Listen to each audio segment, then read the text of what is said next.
Osiris.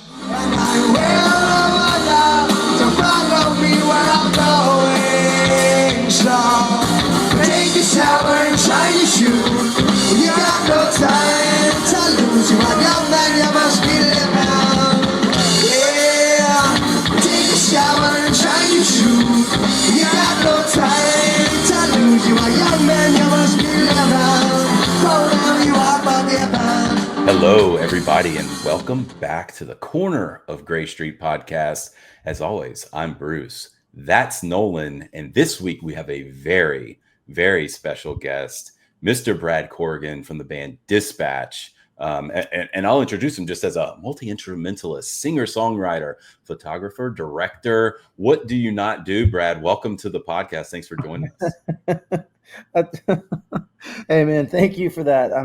What do I not do? Ask my wife that. She'll have a long list. I think we can all relate. But yeah, with you being, obviously member of the band Dispatch and other musical things we'll get into, but being the founder and president of Love, Light, and Melody nonprofit organization, we'll get into that as well. But we wanted to kick off a little bit of update on you guys as a band. You're about to kick off massive summer tour. And y'all are starting to actually down here where I'm at, St. Augustine, Florida. Nice. And then you're going through where Nolan's at up in Raleigh, here in the first few weeks, releasing a new record and all of that. But you just released a brand new documentary called Ileana's Smile. And we wanted to give you just the platform on the front end. Tell us more about that. I watched it last night. It was excellent. And so wanted to be able to let you dive into that a little bit and tell our audience, about that and give us a sense kind of behind the lens there too. Right on, man. Yeah. Thanks for the opportunity to speak to it. Being a touring musician, there's an ebb and flow on how inspired you feel. And,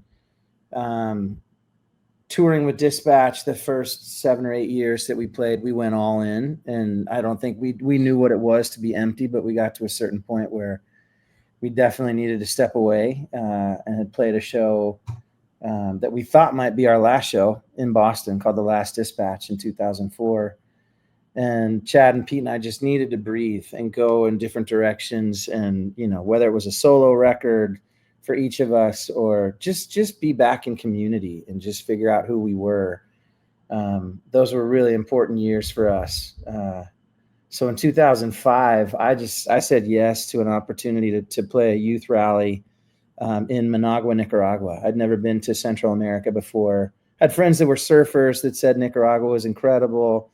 Had friends at a church that were connected to an orphanage that they're like, hey, maybe you could go play soccer and guitar for the kids at the orphanage. And that was enough for me. I just figured it'd be 3 or 4 days in a new, beautiful country and just a unique experience. And I've always had kind of a camp counselor heart for kids. So I thought it would be fun to go and, do whatever it took to make them laugh and smile. And I also thought orphanage, that word really hit me, like, whoa, that's got to be the bottom of the barrel. That's got to be, kind of unimaginable.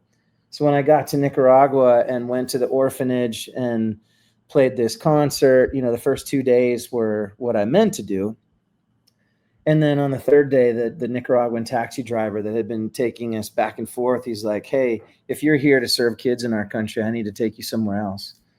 And I'm hearing all this through an interpreter. So I was like, I wonder what that means. But we said yes.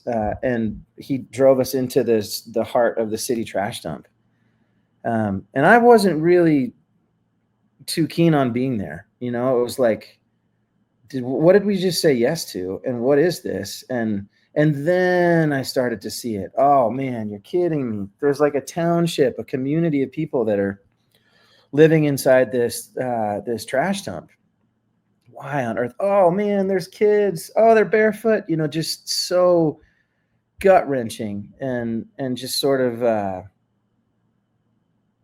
like a spiritual tattoo of what you're seeing. You can't unsee this. You can't unfeel this. And I'm grateful that our taxi driver, Bismarck is his name, that Bismarck took us there, because that was where I had just a new heart-mind experience of, okay, if poverty exists like this in the world and those kids are running around barefoot on broken glass and burning embers and hospital waste, what would I do? I'm an uncle at that stage in my life. Like I had a 5-year-old niece at home. I'm a bachelor. I'm an uncle.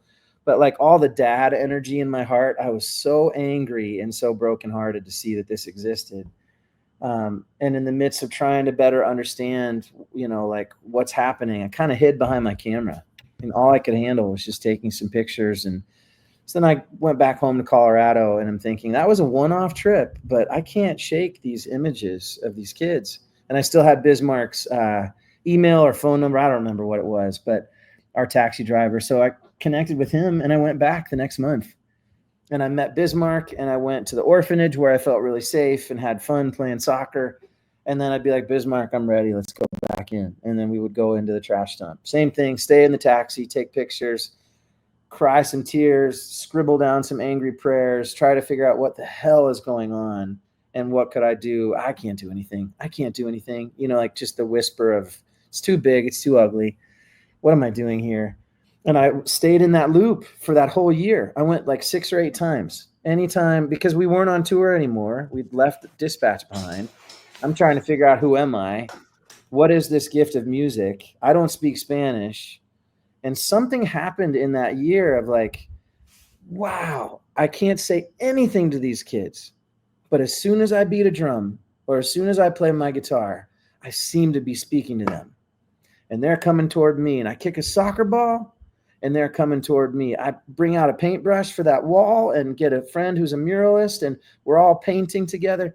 Like I realized the highest language in the world is art, whether it's music or painting or dance, and then also sports. So there was this really big aha moment of like, maybe I'm not just designed to play on tour. Maybe I'm not just about selling seats. Maybe this guitar is a really profound way to connect with these kids. So the next thought was, how about a concert right here in the trash dump? Let's just go for it. Let's get all the musicians I can think of, and let's do something. We'll call it the Day of Light. And as we're thinking those thoughts through, we meet this girl. And that's the very first day that we met Ileana. She was 13 or 14. That's the smile that she shared with us, which to me looks more like she's welcoming someone that she already knew.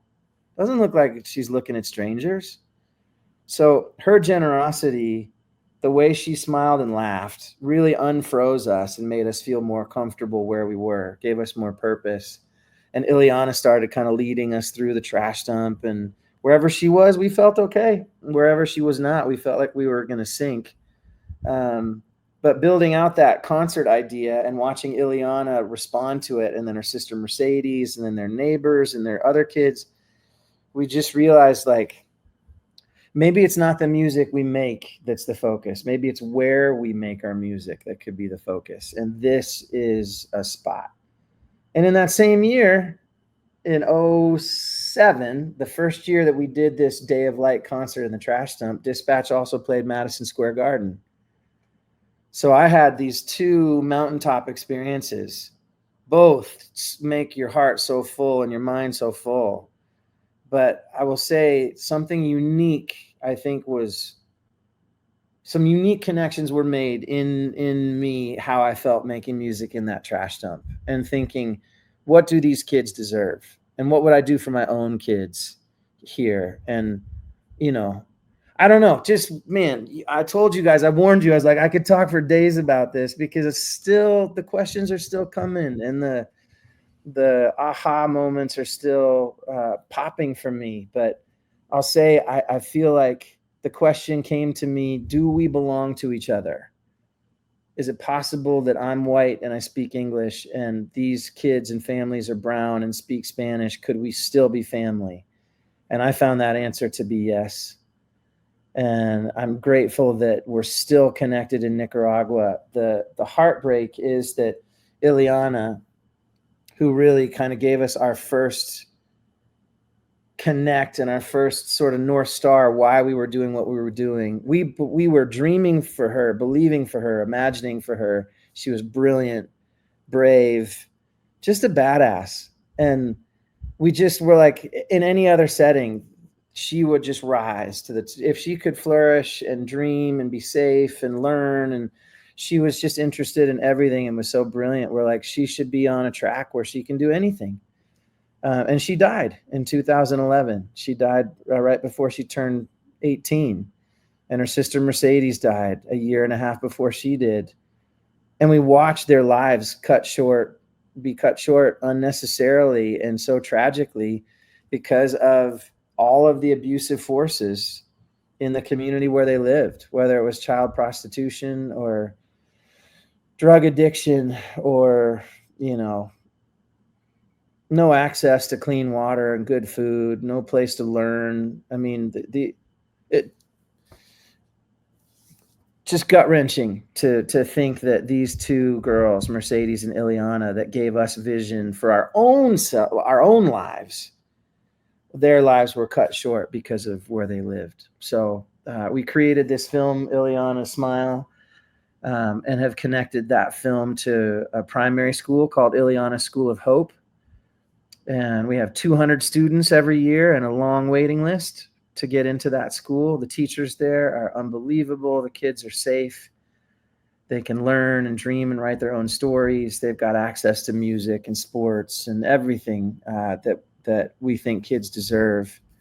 And now we're in the process of raising funds to build out a high school to where we can go from 200 to 600 students in capacity and have the kids graduate all the way into a university scholarship program. If they'll just stay in the pipeline of Ileana School, there are no closed doors. If they opt out, sure, they can opt out. But if they want to go all the way to university, they can do it. So Ileana Smile is that story and that place where we can honor Ileana and Mercedes' lives. And, that's the first thing in the film is we want them to be known and seen. And then the second thing is we want every penny from that film to go to changing other kids' lives through Ileana School of Hope. So thank you for allowing me to share that story here, because it really is, it's a one-to-one. Bismarck, the taxi driver, is the one that shared the story with me. And then I've been able to share the story with others, and then others are sharing the story. And it's the best of who we are as humans when we share stories like this. A ripple of light can go out instead of tragedy having the last word. Hope has the last word. I mean, that's incredible. I've so many questions. But first, want to follow up with when did you decide to make this into a documentary, and how did it come together where you were like, okay, we've been here this number of times, we have this footage, how can we get to this point to raise even more awareness?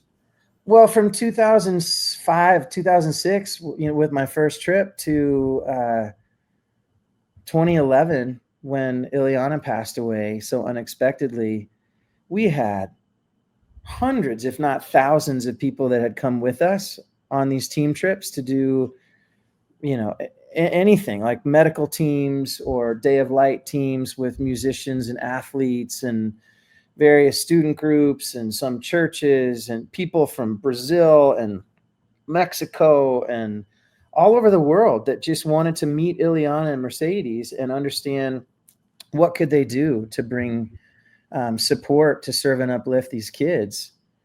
And our goal wasn't to make a film. It's just like when you see something bigger than what you can even fathom and create with your words.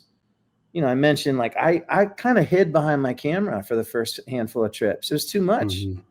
I kind of needed the boundary of like, dude, my eyes and heart are I'm getting pummeled right now. Oh, I can take some pictures and feel like I'm a little bit on the outside and I'm more curious and I can take it home with me. So the filming and the photography was really to bring the story home to people, knowing not very many people are going to come with us, but the vast majority of folks who we could share the story with, if we show them video footage and we show them photos, then they know what they're able to give to and what they want to, we can invite them in. When Mercedes died in 2009, it changed everything for us, where it was no longer the focus of, doing a concert in the trash dump and doing soccer and lacrosse and painting murals. It was more like, okay, Now we need to understand, how can we be a monitoring presence here? How can we understand where the shadows are, and how are these girls in particular, but some boys too, being preyed upon? Is it a prostitution ring? Is it, among neighbors? Is it family abuse? Like, where are they unsafe?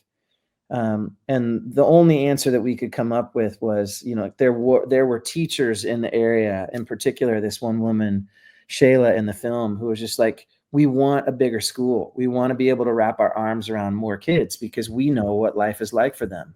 Some don't know where they're going to sleep at night.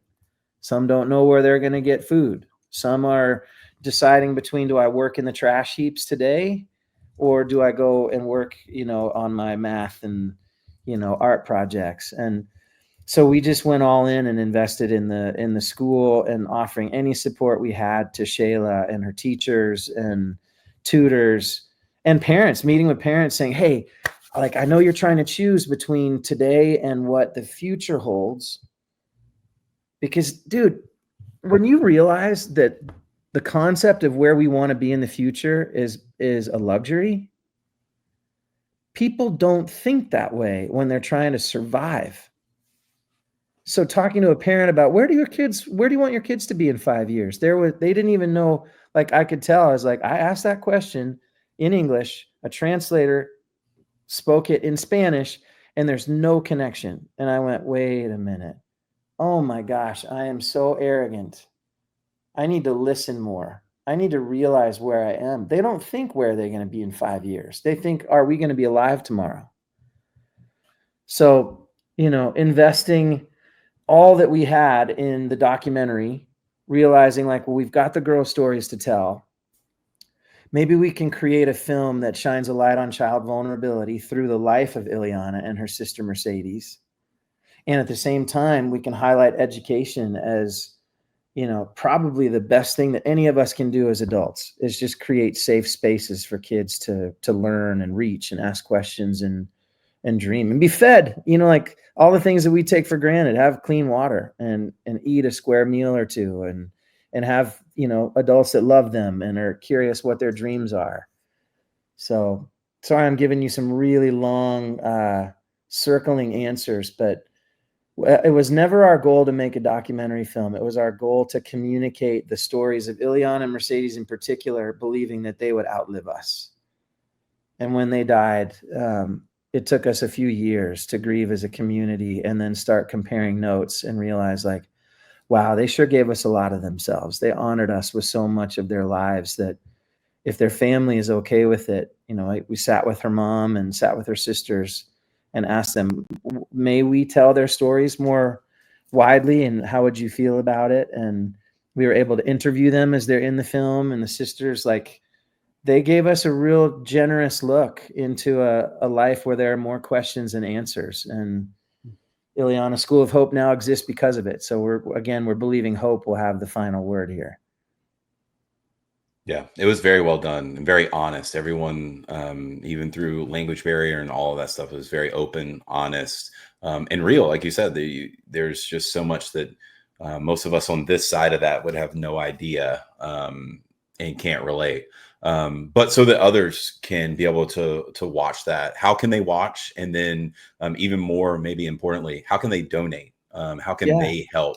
Right on. Continue well, shoot, man, 11 years to bring this project to the finish line. And the finish line was last Friday. So on May 16th, Ileana Smiles worldwide release happened on Apple TV and Amazon and YouTube. And it's available in English speaking countries. Lovelightandmelody.org.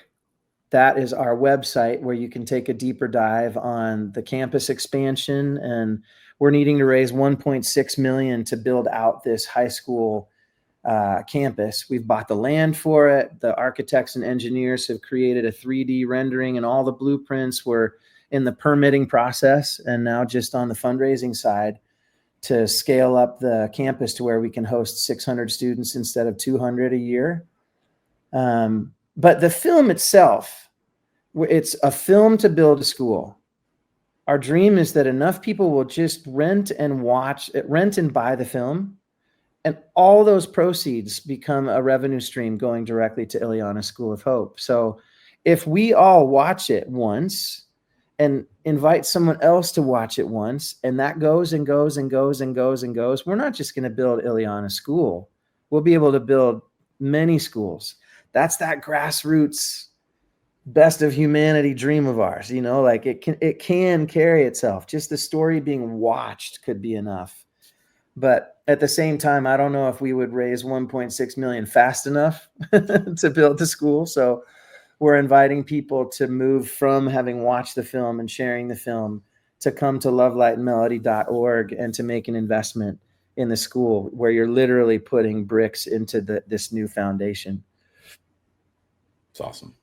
Yeah. Well, congratulations. I'm sure it feels good to finally have it out in the world and be raising even more awareness. And great film. It just puts into perspective life and priorities and everything. I wanted to kind of tie it back to the theme of our podcast with the Dave Matthews Band. Stefan Lessard is on the score. Bro. On the soundtrack. So how can you kind of walk us through how your friendship started with Stefan and how you got him to be a part of this project? Oh, I'm so stoked to share this. When I did the Kickstarter in 2014, that's the moment where you're like, oh my gosh, we have a vision now out of the heartbreak. We've got a vision, but here's the scary thing. Here's what we need to raise. And we put $133,000 on for the film budget. And we're just like, and everyone's like, you're crazy. Only 1% of films with a budget north of $100,000 are funded on Kickstarter. And we're like, it's what we need. It's what we're believing for. And let's just see what happens. And so there's this fear of kind of like publicly sharing your grief and your dream. It's just a real vulnerable moment. And within the first couple of days that the Kickstarter went live, I get a ping and it says Stefan Lessard. And he invested so generously, so early on, and then sent me a text with a photo. I'll never forget it. He's wearing a Love, Light, and Melody shirt. He's wearing these heart sunglasses, and he's holding the picture of Ileana. It's giving me the chills and some tears right now. And I don't have to remember what he said. It was all said in what he did and invested, and in the picture he sent. Like, I got you, believe in you. Man, I didn't know him well enough then to expect anything like that. But that's the first encouraging bit of breath and fire kind of like added to this thing that I was like, is it real? Does it matter? Will people understand this? Is this important? So I reached out to him and I'm like, dude, you have no idea how much it means to me that you would stand with me in this. Thank you. And, just wow. So from that point, like we stayed in touch. And I also thought the film was going to be done in 2 years. So I'm like, fun. This is so great. So let's make plans in 2016, for what we're going to do together on this. Whoa, wow, was I wrong? The documentary journey tells you how long it's going to take. You don't tell the documentary when it's going to be done. So he and I had lots of time to cross paths, in various things. So we played some shows together and had all kinds of fun. He was leading like a super group called Yukon Cornelius, this crazy tribe of musicians, all different walks of life and genres. And we would play like benefit shows and got to play some festivals with Dave Matthews, and Stefan and Rashawn became kind of good buds. And so just over the years while the film was being made, it was a cool place for Fonz and I to have some conversation and deeper connection. And then in 2019, I started thinking, there's got to be a way to invite more musicians into this, especially because of artists wanting to connect their hearts to something that feels difficult and hopeful. I think the best of art can grapple with, beauty and tragedy, or darkness and light. And Fonz was one of the first ones that I went out to. I was like, could you help with a score? Like, instead of me just doing the score, do you want to come in and play some bass? And I'm going to collaborate with as many artists as we can, and we'll all kind of weave this film score together. And he was like, yeah. So he came after some Denver shows at Fiddler's Green in my hometown. He stayed for an extra day and recorded some parts for the film score. And then Chad and I from Dispatch recorded a song called Darker Light that's in the film end credits and on our new record that's coming out. And we asked Fonz to play the bass on that, and our friend Tim Snyder to play some violin. And so what Fonz did on the bass in Darker Light, to me, like, it's just amazing what a Yoda-like bass player can do to a song, because most people don't notice what's happening in that world. The best bass players are the tastiest ones that are building the foundation that you're in. But man, he brings melody to life in a very unique way. So when he did that, I was like, wow, that brought extra dimension out of the song. And I was like, now I think it's done. So, you know, from the very beginning in 2014, and Stefan saying, I see you, and here's an investment, and I'm for you in this. And then all the way to 6 months ago, him playing the bass to finish out the song Darker Light for us. That is the way that the film ends. I've never thought about that, man. How beautiful that he's kind of like bookending. He's there with me on both sides of it to cross the finish line, and also to give me a push early on. So I really appreciate him, and have gotten to know quite a bit about who he is as a dad and who he is as a human. And it's an inspiring thing. Well, you said he's Yoda, which, number one, that's going to be how we describe him from now on. We've said for a long time, he's probably, and many people say too, like, that he's probably the, he's the least, not like respected, but he's just underappreciated, I think, within the band. Underrated for sure as a bass player, and he's incredible. And I think he does have that kind of Yoda presence a little bit in the background, but he ties a lot of stuff together, and it really is that, he's the bass, he's the groundswell of the song a lot of times. Dude, he's the glue. He's humble glue. He's the best awesome. of it. Mm-hmm. Yeah. He's awesome. But obviously, so are you in music and as multi-instrumentalist. But how did you get started in music? Who were some of your early inspirations? Because you have such a musical identity, from reggae, rock, folk, funk, some say ska as well, a little bit. And all of that as you were building, heading into college and heading into obviously creating a band. But how did that happen early on?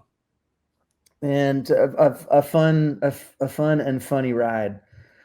I think, I grew up like in a conservative Christian family where like rock and roll was Striper, and rock and roll was like all of these kind of Christian versions of rock. And I was like, come on, I want to listen to Ozzy and I want to listen to AC/DC. In my middle school years, I think I scared the shit out of my parents. Like, I had quite a collection of cassette tapes, and some of them were not fantastic, but they all had this power to them. And then my mom was like, I'll trade you a snowboard for your cassette collection, because it's getting a little scary to me to see what you're listening to. So I did it, but I held back some AC/DC, and I think a couple Van Halen tapes, and then I got my snowboard. And then I found Led Zeppelin through my friends in middle school, early high school, and then I started playing guitar when I was maybe 15. And Pink Floyd was kind of the first thing I probably listened to and started to connect with. Led Zeppelin and Pink Floyd were probably the first two bands that I tried to play acoustic guitar to. And then fast forward a couple years later, my junior year of high school, I was in a band, and we loved it. And the Samples were coming up out of Colorado. Do you guys know the Samples? Heard of them? Yeah, man. I honestly, here's homework for you. You'll be better for it. The first Samples record, it's like a self-titled record, to me is one of the best records of all time. And I think you're going to hear where Dave Matthews, Ben Harper, Jack Johnson, I think you're going to feel some threads of connectivity to it. But they were a Colorado band, and they were just incredible. And they were the drummer Jeep and Carter are the two guys that got me playing the drums. Jeep played kind of like this infectious jazz reggae thing. It was one drop, but it had this real technical thing to it. And the lead singer sounds like Sting in his early years. They had these soaring melodies, and it was more acoustic than it was rock. And again, I'm coming from like AC/DC, Ozzy, Zeppelin, Van Halen, and now I'm completely taken by the acoustic guitar, add rock and jazz to it. And then the grunge thing hits. So my senior years when Pearl Jam and Nirvana and Soundgarden, and that's coming to life. So now I'm back to the electric guitar and the acoustic guitar and trying to find the power of big rock ballads and, big rock moments. And then out of that, like there's this Dave Matthews thing. Who's Dave Matthews? Well, Charlottesville, Virginia. I went to Middlebury College up in Vermont. So my freshman and sophomore year of college, I'm hearing about what's happening in Charlottesville. And they came up and played Burlington. And sure enough, they played with Big Head Todd being out of Colorado. So I'm like, cool.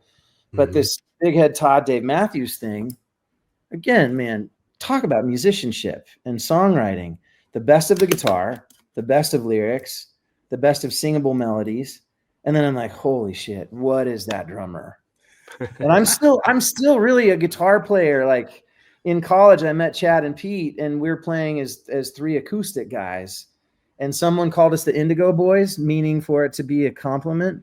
And we're like, listen, we love the Indigo Girls. They are the best, but we are a rock band. And we're like, why? We think we are, but we're not playing rock instruments. So I gravitated to the drums. And I think I was like 20 or 21, and I bought Under the Table and Drumming. And the VCR tape, and I put the VCR tape in, and I set up a TV by my drum set, and I started wanting to be like Carter. Everything he did, everything came from me watching that particular VCR tape. I can't believe I'm saying that. But yeah, Under the Table and Dreaming, and just knowing like Dave's connection to the Muse on Nantucket with Remember Two Things. I'd spent time on Nantucket and literally went to that venue, and I could hear it. When I was inside the venue, I was like, that's the sound. That's that live sound that's on Remember Two Things. So Dave and his band and the sound of what they were doing and the way they were doing it, when I was in college and had met Chad and Pete, we were learning, wait, whatever's happening down there, wouldn't that be amazing if we could do something like that up here in the Northeast?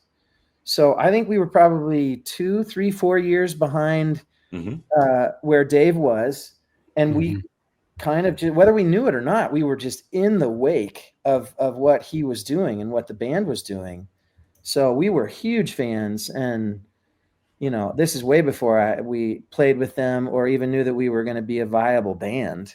So it's fun to think from Ileana's Smile and the connection with Stefan and Rashawn playing trumpet on our new record. There's a song called Night Young that just has this kind of New Orleans funk vibe. And we were like, I wonder if Rashawn would honor us and blow some horn on that. And it's on fire because of him. It's just dreamlike, right? To like have heroes that you're hearing about when you're thinking, could I ever do something like that?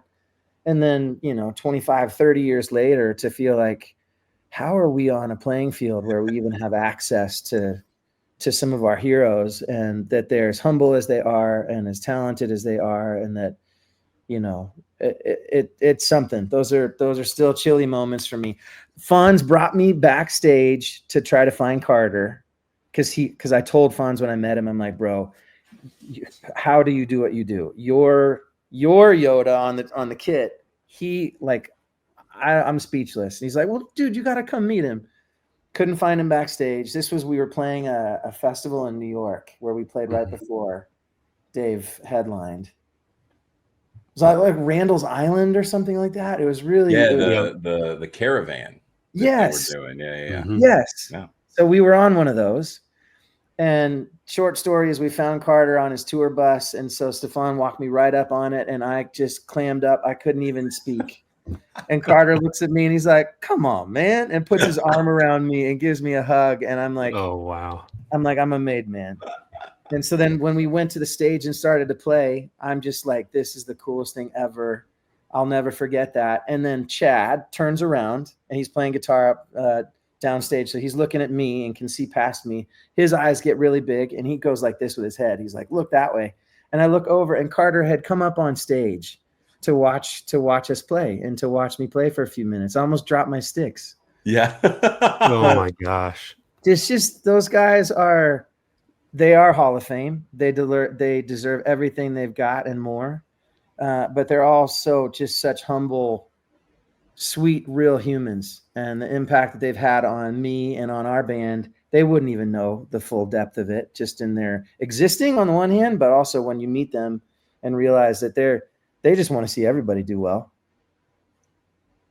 Yeah, for sure. I mean, the similarities in the rise between you guys is, I mean, it's kind of crazy. You guys seem like such like great musicians, but also down to earth and like great humanitarians too. I know that's a big theme with the Dave Matthews Band. But like you were saying, you were a couple years kind of behind them, following in the wake.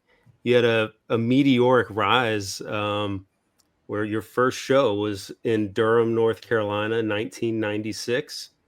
Dude, the Cosmic Cantina. Yes. That's right. Yeah. So I work at Duke, so I know the area well. No way, Nolan. That's insane. Yeah. Is it still Incredible. there?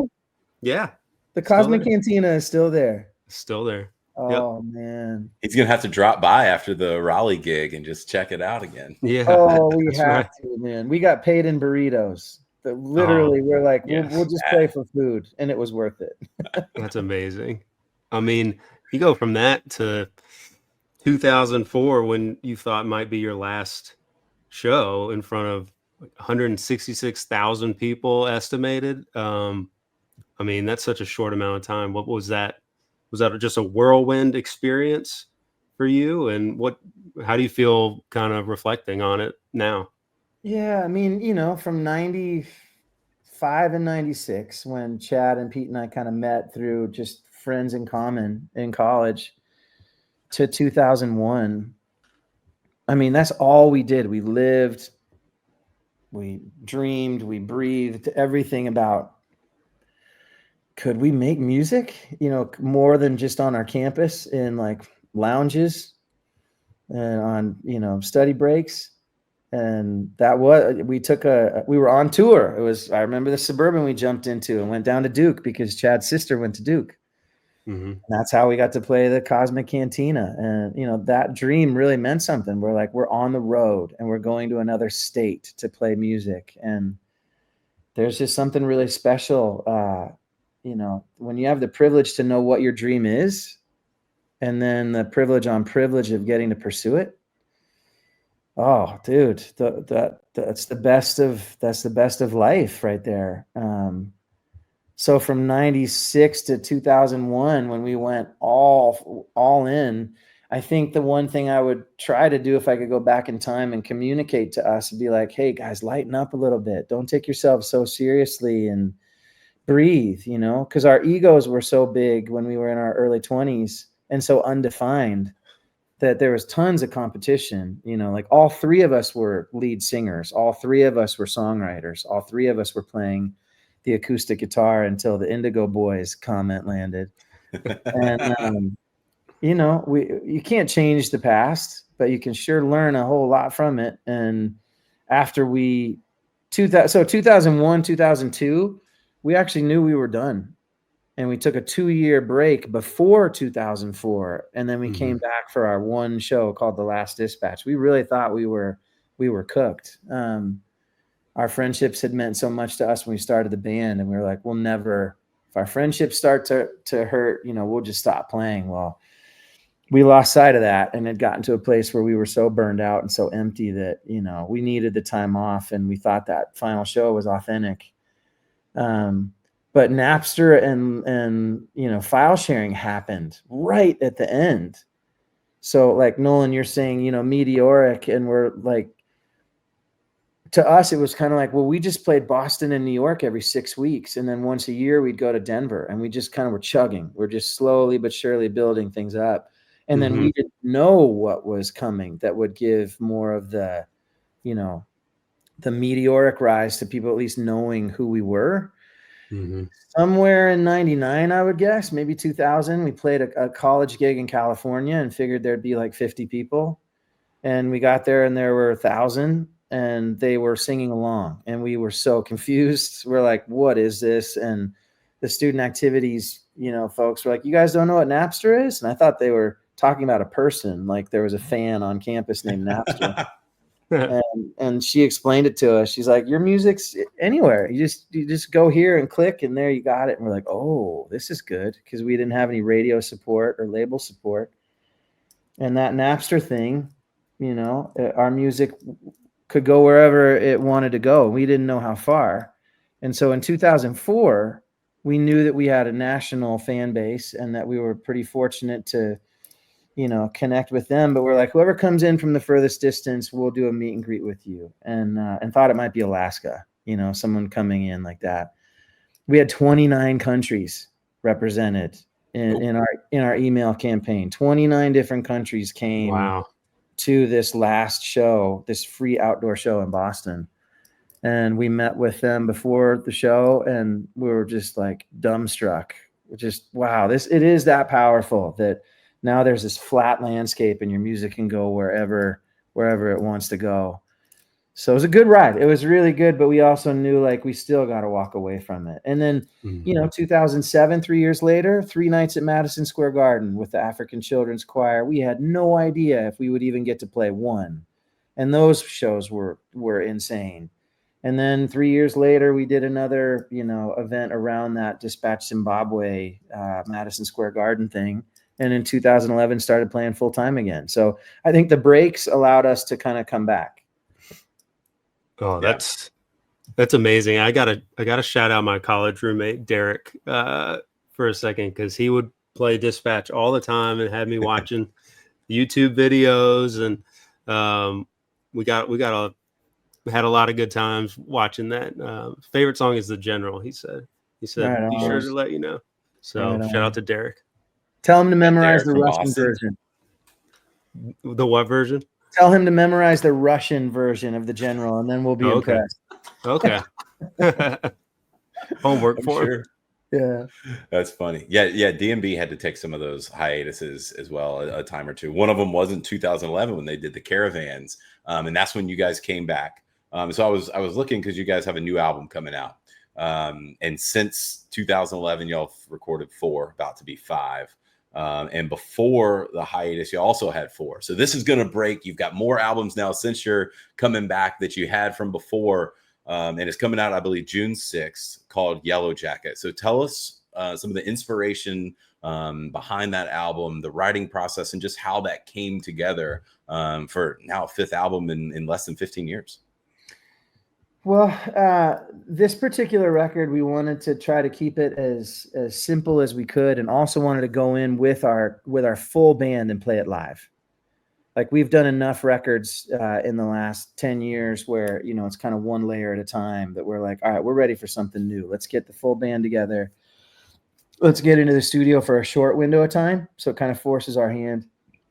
And we did 5 days in September and 5 days in January.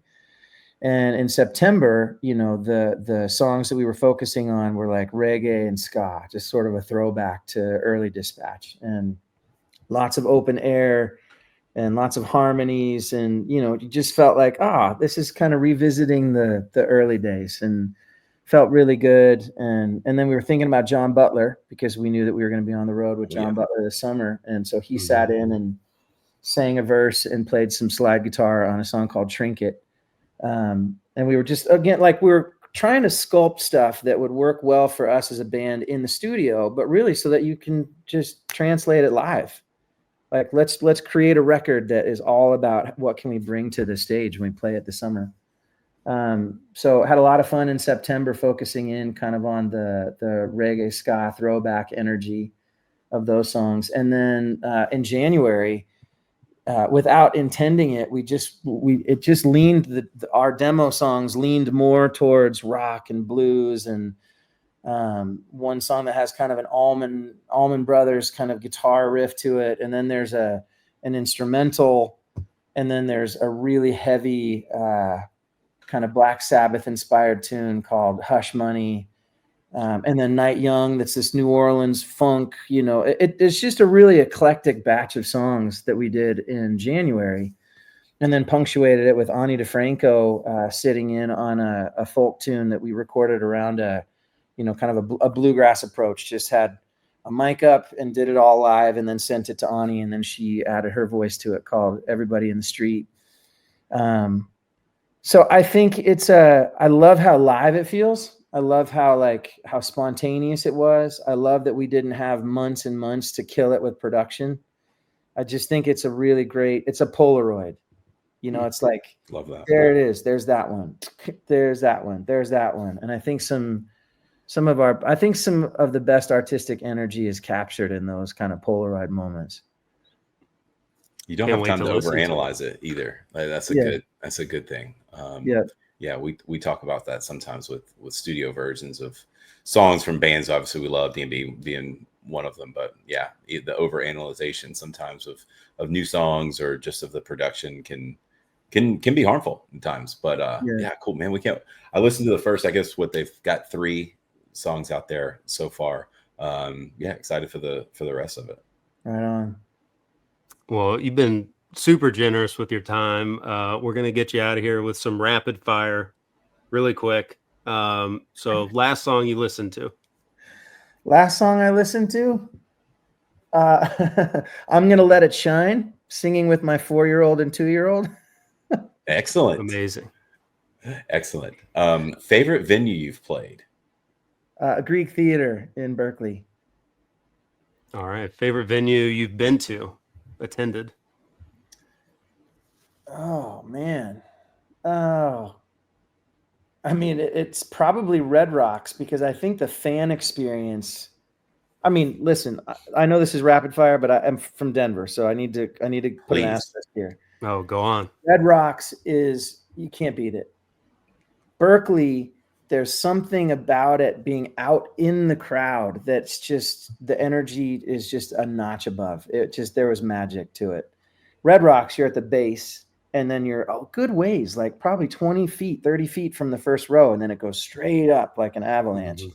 That's epic. I think it's more fun to be in the crowd watching a Red Rock show. Same thing at the Gorge and Red Rocks. If you're in the crowd, you're getting the whole experience. When you're on stage, you're kind of getting you're just getting a wedge of it. Yeah, that makes sense. That's a good point. And yeah, and you were at the Gorge Caravan as well with D&B, which is pretty cool. Have y'all ever played, just real quick, I guess, have y'all played the Gorge other than that?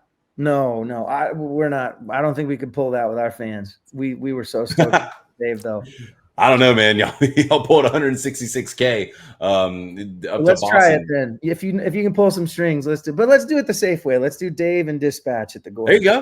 There you go. That's right. Okay. So out of those venues, MSG, Red Rocks, Greek Theater, or Catching the Perfect Wave, where would Brad rather be? Dude, my head just popped. Oh, when you said MSG, I went there. That's where I'd want to be. But if I could also be as good a surfer as I want to be and catch the perfect wave, I would be there. I'd be there. Do you have a favorite instrument? You play so many. Do you have one you lean to? You guys are making this hard on me. I think my head's gonna hurt. I think I would have to go with the drums, because there's a way to bring melodic stuff to the drums. My dream drum kit is an entire like marimba that's next to it, so that you still have you've got that woody organic melody that you can bring in while you're playing the kit. Like the drums are so athletic and fun that I couldn't just commit to the guitar. But if it was the drums and no melody, I think I would die on the vine. I wouldn't know what to do. That's a good answer. Favorite musician of all time? Did you say with an S? Sure. Plural or one? You can have one, or Either you can one. have S. This can be your question. Favorite musicians of all time? One breath. Eddie Vedder, Carter Beauford, Rashawn Ross, Angus Young, the Gypsy Kings guitar player, Gustavo Santaolalla, my grandfather, Eugene Peters, Stefan Lassard, Tim Snyder, Paul Beaubrun. Wow. Yeah, I just saw Pearl Jam in Raleigh last week for the first time. They blew me away. I've loved them forever, but man, they literally just get better. They're insane. They're crazy. Do you have a favorite album? Favorite album? Well, I mean, come on, my mind went to 10. So I'm just going to say 10. Yeah, it's too hard. Otherwise, it's like I could give you my top 10 movies and top 10 albums, but when you pick your favorite, you're like, oh, but what about? Yeah, 10 stacks up. I like it. That's a good point. That's a good point. All right, a couple D&B questions. Favorite D&B album? Under the Table and Dreaming. It just had me. It was everything. And I was scared. I was like, this is their first major label release. Like, will it still be them? And and then I listened to it and I'm like, oh damn, yeah, valid, yeah, very valid. What's your go-to D&B song? It's old school, but I'd say, what would you say? I want to understand. I play a little bit of harmonica, but when John Popper plays harmonica, I don't, I'm like, it's like watching Carter with a drum solo. I'm like, okay, I sit behind drums. They don't do that. And when I play the harmonica, I'm like, what? How does what? So that harmonica solo in there to me is kind of like, that's one of the underappreciated musical moments for me. It's like Eddie Van Halen playing lead guitar on Michael Jackson. Like, not a lot of people know how phenomenal Eddie. Well, they knew he was in Van Halen, but like, dang, what would you say just kind of captures all of it for me? Love it. I love it. That's perfect.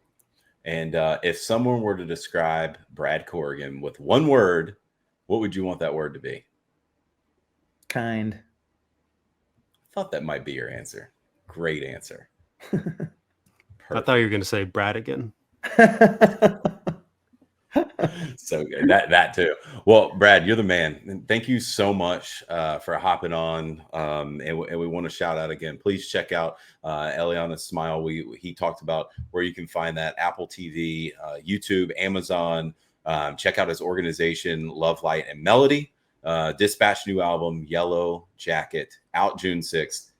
And their tour starts in just a couple days down near me, runs through East Coast, back out west, ends up, I think, Red Rocks, and then up in Dillon, Colorado. So thank you so much, Brad. This has been a ton of fun. And yeah, you're just so generous. So we really appreciate it. Hey, man, thank you so much for having me on and giving light to Ileana's Smile in particular. That means a lot. And hey, can we just have a little moment here where we put something into the universe? Please. It's time for a Dave Matthews Dispatch show somewhere, sometime, somehow. So may it be totally so. Agree. Make it happen. Come on. I love it. Put it out in the universe. And D&B starts their tour. Their summer tour kicks off this Saturday as well. So you guys are going to be crisscrossing all around the country. They're kicking it off up in Bethel, New York, May 24th. Everybody, I'm sure listeners are ready for that as well. So we've got two awesome tours kicking off soon. Would love to see you guys cross paths, whether it's, like you said, a show of its own, at a festival again one day, just something. I think that would be awesome. And if you and Fonz and Rashawn could share the stage, and then maybe next time Carter's standing side stage, you just give him the wave. Get over here. That would be awesome. All right. Well, cheers, we'll get Brad out of here. Thank you so much again. And we'll see everyone next time on the corner of Gray Street.